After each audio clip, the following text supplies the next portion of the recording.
Omer Levi, a former captain for Israel's Defense Forces. He joins us now also from Tel Aviv this morning. Omer, that breaking news we just got, again, 13 hostages expected to be released starting tomorrow morning. Among those 13, women and children. How do you see this hostage exchange going? Good morning. Happy Thanksgiving, first of all.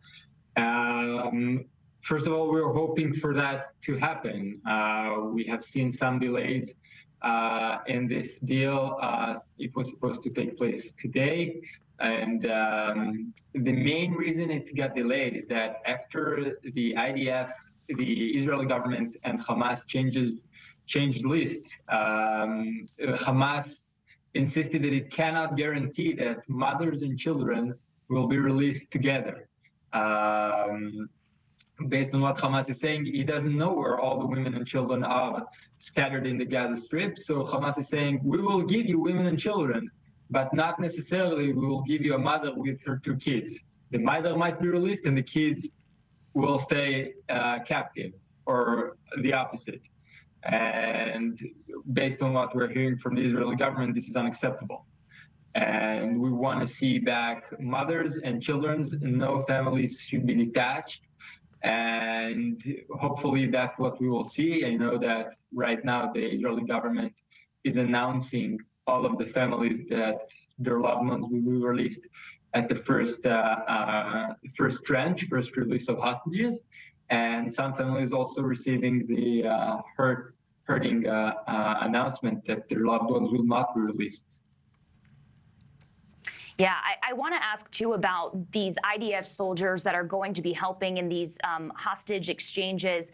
Have they been prepped at all on the mental health side of things, the emotion that they might see when they reunite with these hostages? I saw a report earlier today that said that some of these IDF soldiers were actually told not to immediately answer children's questions about family members because a lot of their parents might have been killed in the massacre, and these children might not even know that yet.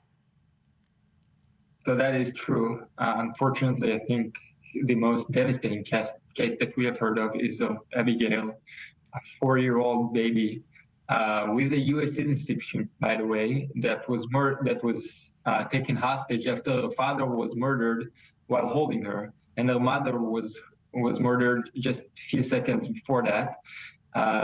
And she's been held in captive alone for 47 days. And hopefully tomorrow she will be among the 13 hostages that will be released at the first day. And what we know is that the first thing that will happen is that the hostages will be transferred to the Red Crescent, and then they will be taken to the Kerem Shalom passage that is in the southern part of the Gaza Strip. And from there, they will be taken to hospitals around the area, around Israel. Israeli soldiers will be waiting for them at the crossing. And we have heard that the Israeli forces, the Israeli troopers were prepared in advance what to say, what not to say, what they can talk about. Maybe if they were prepared, they will be prepared individually for every hostage. If a certain hostage, a child has a pet that you might want to see, so mention the pet's name, talk about the things that they can be encouragement for them, who is waiting for them. So they will be prepared individually for all the hostages, and then these hostages will be taken to various hospitals to check their medical condition, and then they can be reunited with their families, and hopefully we will see more and more of them coming back to us. Absolutely. Again, yeah, 13 expected to be released tomorrow, hoping that number goes up in the coming days. Omer, should this truce happen tomorrow as it's planned, how does the IDF position itself over the next 4 days? So the IDF is currently waiting for a defense form of battle. It will stay on the ground and it will stay where it stopped for the last time. So meaning that the conquered areas of the Gaza Strip will stay under the conquer of the IDF forces, and it will not move forward until that ceasefire has ended. We need to remember the goal of bringing back the hostages is one is just one of the goals of this war. The main goal is to promise that what happened on October 7th will not happen again. And in order to do so, Israel has to eliminate the threat of Hamas. We cannot allow for any Hamas to control the Gaza Strip, any Hamas threat to be on our borders, and wanting to do that again.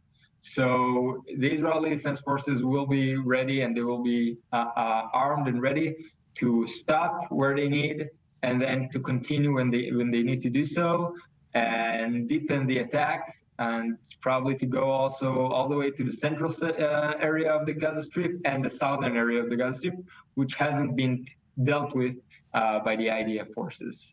Thank you for watching. Go to newsnationnow.com to find NewsNation on your television provider. And don't forget to click the red subscribe button below to get more of NewsNation's fact-driven, unbiased coverage.